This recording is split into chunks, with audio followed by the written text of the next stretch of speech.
Ishte luftë, megjithatë plag nuk shkaktuan vetëm armët.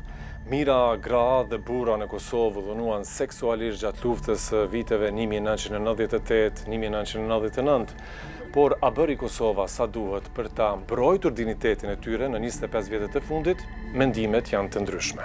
Ani pse rreth 20.000 persona dyshohet se janë viktima të përdhunimit gjatë luftës, vetëm 2800 janë paraqitur në një komision verifikues qeveritar. Deri me tani mbi 1600 prej tyre u është njohur zyrtarisht statusi të mbijetuarit të dhunës seksuale gjatë luftës. Në mesin e tyre janë 100 burra. Në vitin 2014, Kosova miratoi ligjin për statusin e viktimave të dhunës seksuale gjatë luftës, që u pasua me aplikim për përfitime financiare në vitin 2018. Përfitimi një pagesë mujore prej 276 eurosh për viktimat e verifikuara. Procesi i verifikimit u cilësua i vonuar, byrokratik dhe i dhimbshëm për shumë gra që u detyruan të kujtonin në dhunën për të marrë ndihmën që u takon sipas ligjit. Por shumë viktima të dhunës seksuale vazhdojnë të përballen me dhimbjen e luftës, pa mbështetjen e shoqërisë dhe në mungesë të ndihmës profesionale.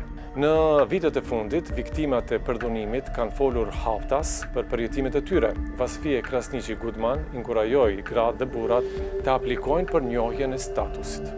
Vendi jonë, shoqëria jonë, neve na stigmatizon. Neve na bën që na mos të ndihem vajzat mira, motrat mira, gratë mira, po edhe nanat mira. Mbi të gjitha viktimat kërkojnë drejtësi.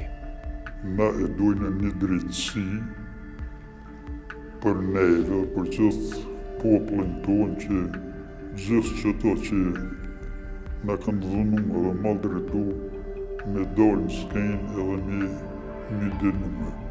Por drejtësia ende duket qëllim i largët. Deri me tani gjykatat kosovare kanë dënuar vetëm 2 persona për dhunë seksuale në luftë.